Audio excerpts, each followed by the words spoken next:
अस्सलाम वालेकुम नाज़रीन, आपको अपने चैनल में वेलकम कहती हूँ। शुरू करती हूँ अल्लाह के नाम से जो बड़ा ही मेहरबान और नहायत ही रहम करने वाला है। अस्सलातु वस्सलामु अलैका या रसूल अल्लाह व अला आलिका व अस्हाबिका या हबीब अल्लाह। नाज़रीन, आज की इस वीडियो में मैं आपको बताऊंगी कि किसी के दिल में अगर आपने अपनी मोहब्बत पैदा करनी है तो उसके लिए आपको क्या करना है। तो वीडियो का आगाज़ करने से पहले अगर आपने अभी तक मेरे चैनल को सब्सक्राइब नहीं किया तो कर लें, साथ वाले बेल के आइकन को क्लिक कर लें ताकि मेरी हर नई आने वाली वीडियो की अपडेट आप तक पहुंचती रहे। वीडियो का आगाज़ करती हूं। नाज़रीन, आपको एक वजीफ़ा बताने जा रही हूं।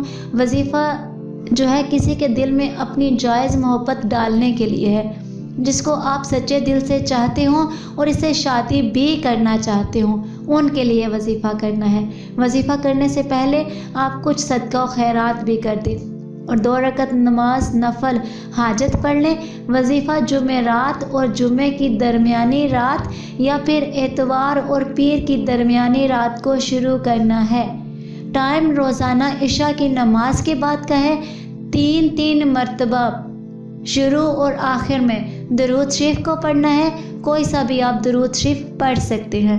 300 मरतबा या वदूदु या रऊफ़ु या रहीमु आपने पढ़ना है।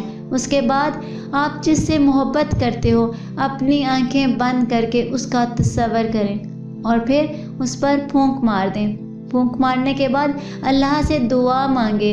दुआ मांगने से पहले भी दरूद पाक पढ़ लें और जिसे भी चाहते हैं ये दुआ करें कि या अल्लाह इसके दिल में मेरी मोहब्बत पैदा कर दे, फिर इससे शादी हो जाए। दुआ सच्चे दिल से मांगे।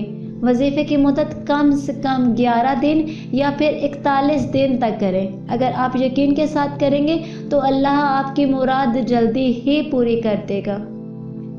यकीन कामल के बगैर किसी भी काम में कामयाबी हासिल करना नाज़रीन बहुत ही मुश्किल है। अल्लाह हर किसी को सच्ची मोहब्बत की खुशियाँ अता फरमाए, आमीन। आज की इस वीडियो में इतना ही। मिलते हैं अगली वीडियो में, तब तक के लिए अल्लाह हाफ़िज़।